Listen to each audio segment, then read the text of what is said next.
નમસ્કાર, સીએનબીસી બજારની ખાસ રજૂઆત કોમોડિટી રિપોર્ટમાં આપનું સ્વાગત છે અને હું છું ઝરણા અર્કંટી।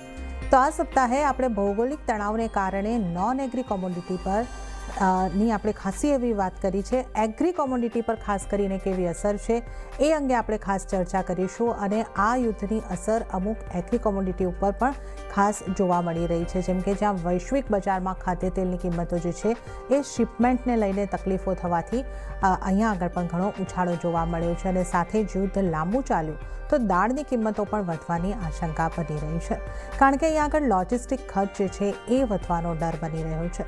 તો આવી ડરની સ્થિતિમાં એગ્રી કોમોડિટીનું આઉટલુક કેવું બની રહ્યું છે અને ક્યાં નજર રાખવી જોઈએ તેની આપણે નિષ્ણાતો સાથે ચર્ચા કરીશું। અને આપણી સાથે આ ચર્ચાની અંદર જોડાયા છે માર્કેટ એક્સપર્ટ બીરેન વકીલ અને ટ્રેડ બુલ સિક્યોરિટીઝના ભાવિક પટેલ। બીરેનજી અને ભાવિકજી, આપનું સ્વાગત છે સીએનબીસી બજાર પર। અને ભાવિકજી, આ યુદ્ધની ઇમ્પેક્ટ એગ્રી કોમોડિટીઝ પર તમે કઈ રીતે જોઈ રહ્યા છો?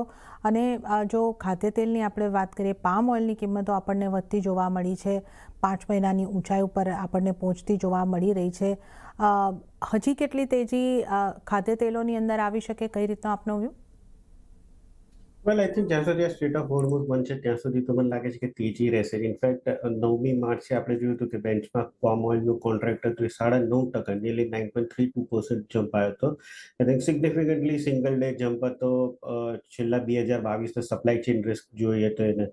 અને કારણ કે આ સ્ટેટ ઓફ હોર્મુઝથી 20% ક્રૂડ ઓઇલ તો આવે જ છે, બટ જેમ બીરેન સરે કીધું કે 30% ફર્ટિલાઇઝરનો ટ્રેડ પણ ત્યાંથી આવે છે। હવે હાયર ક્રૂડ ઓઇલ પ્રાઇસને લીધે પામ ઓઇલની જે વેલ્યુ છે એ વધી ગઈ છે, કારણ કે એક બાયોફ્યુલ ઓલ્ટરનેટિવ તરીકે વપરાય છે અને ફર્ટિલાઇઝરની શિપમેન્ટ નથી આવતી, જેના લીધે આગળ ફ્યુચર ક્રોપ્સ જે yield જે છે એ અસર થઈ શકે છે। ઇનફેક્ટ અત્યારે આપણે જોઈએ છે કે ઇન્ડોનેશિયન ગવર્મેન્ટે પણ જે એક્સપોર્ટેબલ સરપ્લસ છે એ ટાઈટ કરવાનું ચાલુ કર્યું છે, કારણ કે B45નું જે બાયોડીઝલ મેન્ડેટ છે એ લોકોએ ચાલુ કર્યું છે અને એ માર્ચ 2026થી વાપરવાના છે। અને એક્સપોર્ટ ડ્યુટીઝ પણ જે છે એ $74થી $124 પર ટન વધારી છે, જે અગેન ઇન્ટરનેશનલ પ્રાઇસીસ માટે વધારે વધવાના છે। એટલે ઇનફેક્ટ મને લાગે છે કે પામ ઓઇલમાં અત્યારના જે તેજી છે એ ઓર કન્ટિન્યુ રહી શકે છે ઓવરઓલ।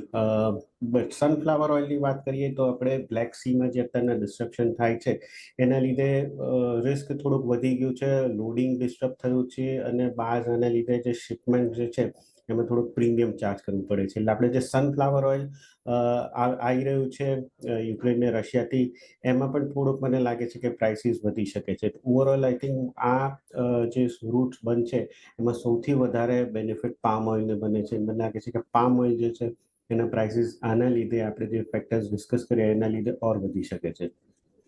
ઓકે, તો પામ ઓઇલની કિંમતોમાં ઉછાળો છે અને હજી પણ આગળ આપણને ઉછાળો આવતો જોવા મળી શકે છે।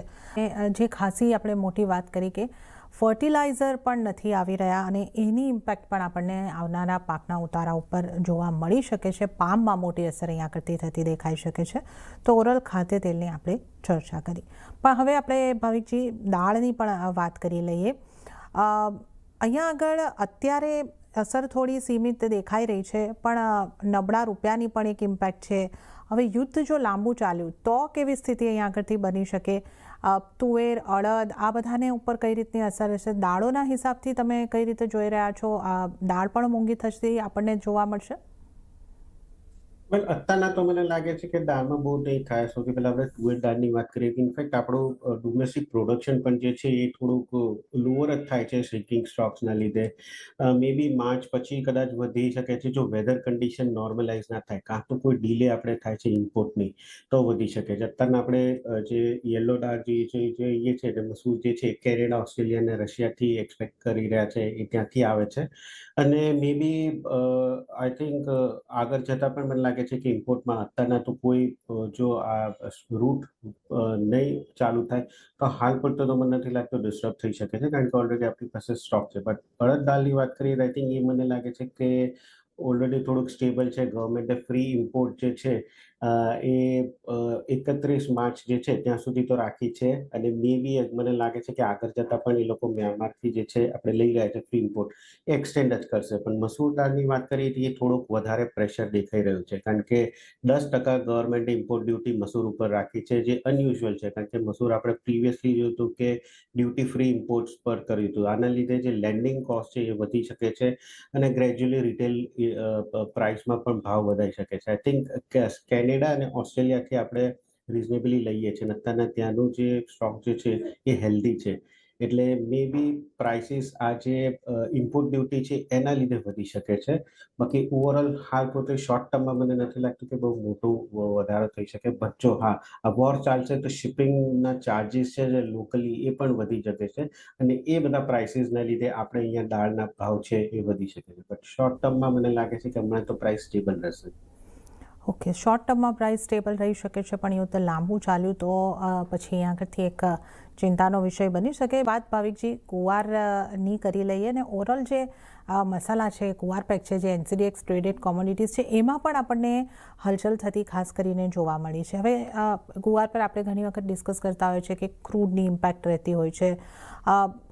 ગુવારને આપણે જોઈએ તો અત્યારે આપણને લગભગ થોડો ઘટાડા તરફનો કામકાજ કે થોડી સાઇડવેઝ રહેતી જોવા મળી રહી છે. તો અહીંયા આપ કઈ રીતે અસર જોઈ રહ્યા છો આ યુદ્ધની સ્થિતિની?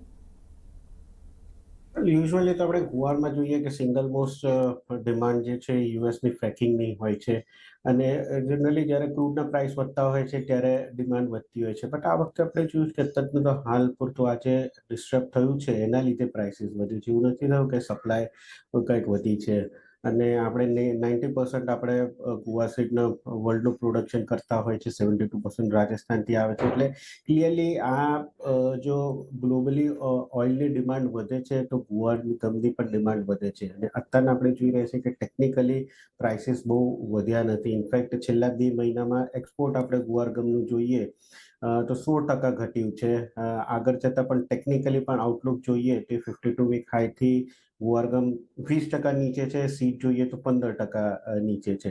એટલે હાલ અત્યારના અને ઇનફેક્ટ આપણે એન્ડ યુઝર્સ પણ જોઈએ તો એ લોકો પણ શોર્ટ ટર્મમાં જ રીસ્ટોક કરી રહ્યા છે, જેના લીધે ઓવર સપ્લાયનો થોડોક ઇસ્યુ છે. એટલે ઓવરઓલ મને લાગે છે કે અત્યારના તો નિયર ટર્મમાં તો બેરિશ ટુ ન્યુટ્રલ જ મારો વ્યૂ છે 1 થી 3 મહિનાનો. મીડિયમ ટર્મ આપણે જોઈશું કે ખરીફની સ્વિંગ સિઝન કેવી થાય છે, એટલે જૂનથી સપ્ટેમ્બરમાં ત્યાં મે બી પોટેન્શિયલી રિકવર થશે કે જો બિલો નોર્મલ મોન્સૂન આવશે કાં તો જે સ્વિંગ જે છે એ ઓછું થાય તો મે બી આપણને પ્રાઇસીસમાં ઉછાળો જોવા મળશે. અને લોંગ ટર્મ તો જોઈએ તો હજી પણ સ્ટ્રક્ચરે બુલિશ જ છે, કારણ કે ઓવરઓલ એક્સપેક્ટેડ છે કે 2030માં જે હાલ અત્યારના 1.49 બિલિયનનું જે માર્કેટ છે એ એટલીસ્ટ 2.26 બિલિયનનું બિલિયન. એટલે લોંગ ટર્મ મને લાગે છે ઘણું બુલિશ છે. નિયર ટર્મમાં અત્યારના હજી પણ મને લાગે છે કે ન્યુટ્રલ રહેશે અને મીડિયમ ટર્મમાં આપણે એટલે ખરીફની સ્વિંગ સિઝન જોવી પડશે, મોન્સૂન જોવું પડશે અને ડિમાન્ડ જોવું પડશે. એટલે હાલ શોર્ટ ટર્મમાં તો મને લાગે છે કે હજી પણ થોડુંક સાઇડવેઝ જ રહેશે. ઓકે, તો શોર્ટ ટર્મમાં ગુવાર પેક પણ સાઇડવેઝ રહેતું દેખાઈ શકે. તો ભાવિકજી, આપણે થોડી યુદ્ધની ઇમ્પેક્ટની ખાસી એવી વાત કરી લીધી. હવે ઘઉંની થોડી વાત કરી લઈએ, કારણ કે ઘઉંનું જે આપણા દેશનું ઉત્પાદનના અનુમાન છે એ રેકોર્ડ સ્તરે આ વર્ષે ઘઉંનું ઉત્પાદન થવાના અનુમાન બની રહ્યા છે અને કદાચ એટલે જ આપણે તબક્કાવાર રીતે અહીં આગળથી એક્સપોર્ટની પરમિશન પણ આપતા જોઈ. પણ હવે આ યુદ્ધની પરિસ્થિતિ અને પાછલા ઘણા વખતથી આપણે અન્ય દેશો સાથે આ એક્સપોર્ટ માટે ડિસ્કનેક્ટ રહ્યા છે, તો કેટલી ડિમાન્ડ હશે એ પણ એક પ્રશ્ન. પણ ઉત્પાદન વધારે છે તો અહીંયા કિંમતો આપને ઘટતી દેખાઈ રહી છે, કઈ રીતે જોઈ રહ્યા છો? હાલ તો મને નથી લાગતું કે કિંમતમાં ઘટાઈ શકાય, કારણ કે યસ લાસ્ટ યર આપણે 117.94 બિલિયન ટન્સનું આઉટપુટ હતું અને આ વખતે એક્સપેક્ટેડ છે કે 120 બિલિયન ટન થશે. એટલે રેકોર્ડ તેજી તો થશે, કારણ કે સોઈંગ આ વખતે આપણે જોઈએ તો નિયરલી 33.41 મિલિયન હેક્ટર્સમાં થયું છે અને ઓફકોર્સ ગવર્મેન્ટે પણ સારો એક એમ્બિશિયસ પ્રોક્યુરમેન્ટ ટાર્ગેટ આપ્યો છે 30.3 મિલિયનનો, જે લાસ્ટ યરના કમ્પેરિઝનમાં અત્યારના આપણે જોઈએ તો 44% તો ઓલરેડી પ્રોક્યોર કર્યું છે. પણ લાસ્ટ યર જે ગવર્મેન્ટે પ્રોક્યોરમેન્ટ ટાર્ગેટ આપ્યો તો એનાથી ઓછો થયો હતો. એટલે ઇનિશિયલી આપણને પ્રાઇસીસ વધવા જોવા મળ્યા હતા અને મને લાગે છે કે અત્યારના શોર્ટ ટર્મમાં આઈ થિંક પ્રાઇસીસ જે છે એ નીચે જ રહેશે અને જો ગવર્મેન્ટ મે બી 30.33 મિલિયન મેટ્રિક ટનનું પ્રોક્યુરમેન્ટ નહીં થાય લાસ્ટ ટાઈમની જેમ એ લોકો જે ટાર્ગેટ આપ્યું છે તો કદાચ પ્રાઇસ વધી શકે છે. સેકન્ડ એ છે કે જો એક્સપોર્ટને એ લોકો ખોલી કાઢે છે તો મે બી પ્રાઇસ આપણને થોડાક વધી શકે છે. એટલે ઓવરઓલ આઈ થિંક અપસાઇડ માટે બે જ ફેક્ટર્સ દેખાઈ રહ્યા છે. એક તો જો પ્રોક્યુરમેન્ટ એ લોકો શોર્ટ થશે કાં તો એક્સપોર્ટ પોલિસી ચેન્જ થશે. ત્રીજું એક છે કે માર્ચ એપ્રિલમાં જો પંજાબ હરિયાણામાં થોડુંક ગરમી થશે તો મે બી યીલ્ડ જે છે થોડુંક ડેમેજ થઈ શકે છે. એટલે આઈ થિંક આ ત્રણ ફેક્ટર્સ ઉપર પ્રાઇસીસ નિર્ભર રહેશે.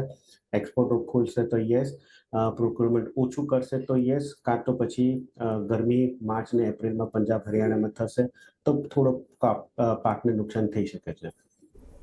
ઓકે, ભાવિકજી એક ક્વિક વ્યૂ સુગર પર આપનો પણ.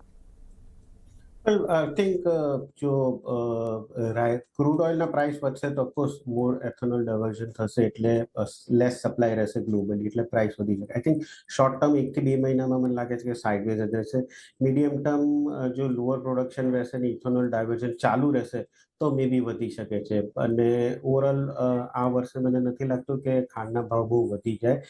મારો હજી પણ આઉટલુક જે છે એ ન્યુટ્રલ જ રહેવાનો છે, મે બી બેરિશ ટુ ન્યુટ્રલ.